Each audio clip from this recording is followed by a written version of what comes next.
दोस्तों, न्यूयॉर्क के United Nations general assembly के भव्य हॉल में आज वो इतिहास रचा गया जिसकी गूंज आने वाले कई दशकों तक सुनाई देगी। दशकों से भारत जिस क्षण की प्रतीक्षा कर रहा था वो आज हकीकत बन गया। संयुक्त राष्ट्र के मंच पर आज भारत का परचम इस अंदाजे में लहराया कि पूरी दुनिया ने देख लिया कि भारत अब सिर्फ उभरती ताकत नहीं बल्कि एक निर्णायक शक्ति है। आज वह बिल पास हो गया जिसे लेकर भारत वर्षों से संघर्ष कर रहा था। वह वीटो पावर जो अब तक सिर्फ अमेरिका, रूस, ब्रिटेन, फ्रांस और चीन जैसे देशों की मुट्ठी में थी, आज भारत भी उस खास कतार में शामिल हो गया।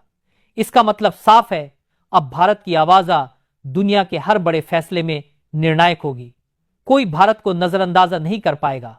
लेकिन दोस्तों, इस पूरी कहानी का असली रोमांच तब शुरू हुआ जब अमेरिका की चाल नाकाम हो गई। आखिरी पलों तक अमेरिका अपनी पूरी ताकत से भारत को रोकने में जुटा रहा। व्हाइट हाउस से लेकर यूएन की लॉबिंग तक ट्रंप प्रशासन हर जगह यह संदेश दे रहा था कि भारत अभी इसके लायक नहीं। खुद डोनाल्ड ट्रंप ने बयान दिया, हम इस प्रस्ताव को वीटो करेंगे। लेकिन जब मतदान हुआ तो 154 से ज्यादा देशों ने भारत के पक्ष में वोट देकर सारी तस्वीर बदल दी। यह सिर्फ आंकड़ा नहीं था, यह दुनिया के आधे से ज्यादा देशों की एक सामूहिक आवाज थी, एक घोषणा कि भारत अब विश्व व्यवस्था का अनिवार्य हिस्सा है।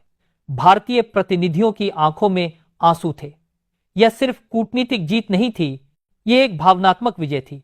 अमेरिका को सबसे बड़ा झटका तब लगा जब उसके पुराने सहयोगी देश भी भारत के पक्ष में खड़े हो गए। फ्रांस, रूस और ब्रिटेन पहले ही समर्थन दे चुके थे, जब चीन, जो दशकों से भारत के हर कदम का विरोध करता रहा है, उसने भी समर्थन दे दिया। चीन का यह रुख पूरी दुनिया के लिए किसी चमत्कार से कम नहीं। दरअसल चीन अब अमेरिका को टक्कर देने के लिए उसने साफ किया कि वह भारत को रोकने के लिए अब वीटो का इस्तेमाल करेगा। जैसे ही चीन झुका, अमेरिका पूरी तरह अकेला पड़ गया। ये दृश्य किसी फिल्मी स्क्रिप्ट से कम नहीं थे। एक तरफ अमेरिका अपनी पुरानी दादागिरी दिखाने की कोशिश कर रहा था और दूसरी तरफ पूरी दुनिया भारत के पीछे खड़ी थी। यूएन के अध्यक्ष ने यहां तक कह दिया कि अगर भारत को स्थायी सदस्यता और वीटो पावर नहीं मिली तो यूएन की साख खत्म हो जाएगी। यह बयान अमेरिका के लिए किसी तमाचे से कम नहीं था। उधर पाकिस्तान, तुर्की और सऊदी अरब जैसे देशों का चेहरा लटक गया। पाकिस्तान की मीडिया बौखलाकर चिल्लाने लगी, लेकिन दुनिया सुनने को तैयार नहीं थी। तुर्की के राष्ट्रपति एर्दोगान, जो हमेशा भारत को नीचा दिखाने की कोशिश करते थे, अचानक खामोश हो गए। ऐसा लग रहा था जैसे सबके गले में कांटा फंस गया हो। दोस्तों, यह फैसला आसानी से नहीं आया। पिछले 48 घंटों से लगातार मैराथन मीटिंग्स हो रही थी। हर प्रतिनिधि सांस रोके बैठा था। भारत की डेलीगेशन टीम दिन रात लगी हुई थी। विदेश मंत्री, प्रधानमंत्री और हमारे कूटनीतिज्ञ हर कदम पर सक्रिय थे। और जब आखिरकार नतीजा सामने आया तो ऐसा लगा जैसे किसी युद्ध में निर्णायक विजय मिली हो। अब जरा सोचिए, इसका असर कितना व्यापक होगा। भारत अब किसी भी अंतर्राष्ट्रीय निर्णय को रोक सकता है, चाहे मुद्दा सुरक्षा परिषद का हो, वैश्विक शांति का हो या किसी देश पर लगाए जाने वाले प्रतिबंधों का। भारत के पास अब सिर्फ आवाज नहीं बल्कि अधिकार है। अब कोई भारत को अनसुना नहीं कर सकता। लेकिन सवाल यह भी है कि चीन ने अचानक पाला क्यों बदला। दरअसल यह चाल अमेरिका के खिलाफ है। चीन और अमेरिका के बीच ठन चुकी है। चीन जानता है कि अगर भारत स्थायी सदस्य बनता है तो अमेरिका को हर कदम पर टक्कर मिलेगी। रूस पहले से भारत का मित्र है। अब अगर चीन भी भारत के साथ आ गया तो अमेरिका चारों तरफ से घिर जाएगा। यही वजह है कि चीन ने रणनीतिक समर्थन देकर खेल पलट दिया। अमेरिका की हालत अब देखने लायक थी। ट्रंप ने गुस्से में कहा कि अगर भारत को वीटो पावर मिली तो अमेरिका यूएन से बाहर निकल जाएगा। लेकिन दोस्तों, अब दुनिया बदल चुकी है। किसी को अमेरिका की धमकियों की परवाह नहीं। यूएन के अध्यक्ष ने दो टूक कहा, अमेरिका चाहे बाहर निकल जाए, संयुक्त राष्ट्र चलता रहेगा और भारत को उसका हक मिलेगा। इस ऐतिहासिक फैसले के बाद सोशल मीडिया पर भी मानो जश्न का तूफान आ गया।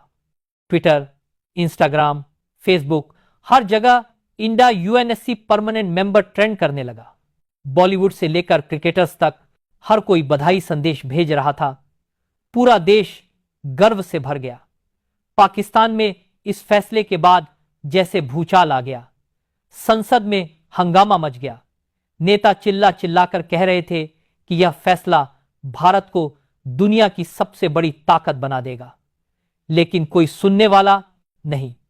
पाकिस्तान की औकात ही नहीं कि वह भारत को रोक सके। दोस्तों, यह जीत सिर्फ एक कागजी जीत नहीं, यह भारत की कूटनीति की जीत है। यह 140 करोड़ भारतीयों की मेहनत का परिणाम है। यह उस किसान की जीत है जिसने देश को अनाज दिया, उस सैनिक की जीत है जिसने सरहद पर खून बहाया, उस वैज्ञानिक और इंजीनियर की जीत है जिसने भारत को तकनीक की ताकत दी। आज भारत का यह मुकाम एक संदेश है। अब भारत किसी से दबकर नहीं चलेगा। अब भारत अपनी शर्तों पर दुनिया से बात करेगा। यही असली जीत है, यही असली सम्मान है। तो आने वाली पीढ़ियां जब इस दिन को याद करेंगी तो गर्व से कहेंगी, हां, हमने उस पल को देखा था जब भारत सुपर पावर बना। यह जीत हमें और जिम्मेदार बनाती है। हमें एकजुट रहकर अपने भारत को और नई ऊंचाइयों तक ले जाना है। तो दोस्तों, अब आप सोचिए, क्या यह दिन अमेरिका के अहंकार का अंत है? क्या अब भारत को विश्व गुरु कहना गलत होगा? दोस्तों, संयुक्त राष्ट्र महासभा में भारत को वीटो पावर मिलने के बाद पूरी दुनिया के हालात तेजी से बदलने लगे। यह जीत सिर्फ सम्मान की नहीं थी, बल्कि ताकत की असली परीक्षा अब शुरू हुई थी। और वो घड़ी ज्यादा दूर नहीं थी जब भारत ने पहली बार अपने वीटो का इस्तेमाल किया और पूरी दुनिया हैरान रह गई। जी हां, यह वाकया हुआ संयुक्त राष्ट्र सुरक्षा परिषद की एक अहम बैठक में। मुद्दा था एशिया के एक छोटे से देश पर प्रतिबंध लगाने का।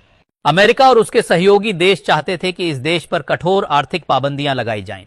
लेकिन भारत ने जब इस प्रस्ताव को देखा तो साफ कह दिया, यह फैसला निष्पक्ष नहीं है, यह एकतरफा है। भारत ने ऐतिहासिक कदम उठाते हुए पहली बार अपने वीटो अधिकार का इस्तेमाल किया और पूरे प्रस्ताव को खारिज कर दिया। जैसे ही भारत की ओर से वीटो का ऐलान हुआ, पूरे सुरक्षा परिषद में सन्नाटा छा गया। अमेरिका स्तब्ध रह गया। यूरोप के प्रतिनिधि हैरानी में एक दूसरे का चेहरा देखने लगे और पाकिस्तान तो मानो जमीन में गड़ गया। यह नजारा दुनिया ने पहले कभी नहीं देखा था। दशकों तक सिर्फ अमेरिका, रूस और चीन ही इस तरह का वीटो इस्तेमाल करते रहे थे, लेकिन पहली बार भारत ने अपने वीटो से यह दिखा दिया कि अब खेल बदल चुका है। भारत ने कहा, हम किसी भी देश के खिलाफ पक्षपातपूर्ण फैसले का हिस्सा नहीं बनेंगे। अगर कोई कार्रवाई होगी तो वह न्याय संगत और सभी की सहमति से होगी। भारत किसी देश को दबाने या किसी महाशक्ति की कठपुतली बनने के लिए यहां नहीं है। इस बयान ने पूरी दुनिया को हिला दिया। सोशल मीडिया पर भारत की वाहवाही होने लगी। #इंडिया फर्स्ट वीटो ट्रेंड करने लगा। अंतर्राष्ट्रीय मीडिया ने हेडलाइन दी, India shocks the world with first veto. America बौखला गया। वॉशिंगटन से बयान आया कि भारत की यह हरकत ग्लोबल सिक्योरिटी के खिलाफ है, लेकिन हकीकत यह थी कि भारत ने उस छोटे देश को बचाकर दुनिया को एक संदेश दिया था, अब यूएन किसी एक दो देशों की जागीर नहीं है।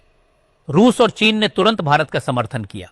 फ्रांस और ब्रिटेन भी खुलकर भारत के साथ खड़े हो गए और इस तरह अमेरिका पूरी तरह अलग थलग पड़ गया। पाकिस्तान ने हमेशा की तरह बयानबाजी की, लेकिन उसकी आवाज कोई सुनने को तैयार नहीं था। भारत का यह कदम केवल राजनीति नहीं था, यह संदेश था कि वीटो पावर का इस्तेमाल सिर्फ दबाव बनाने के लिए नहीं, बल्कि न्याय के लिए होना चाहिए। भारत ने दिखा दिया कि उसकी वीटो ताकत किसी देश को डराने के लिए नहीं, बल्कि संतुलन बनाने के लिए है। दोस्तों, सोचिए जरा, आज से पहले जब भी वीटो पावर की खबर आती थी तो उसमें अमेरिका, रूस या चीन का नाम होता था, लेकिन अब जब इतिहास लिखा जाएगा तो उसमें भारत का नाम भी दर्ज होगा। यह वही भारत है जिसे कभी विकासशील कहकर हाशिए पर धकेल दिया गया था, और आज वही भारत सुपर पावर की कतार में खड़ा होकर अपनी ताकत दिखा रहा है।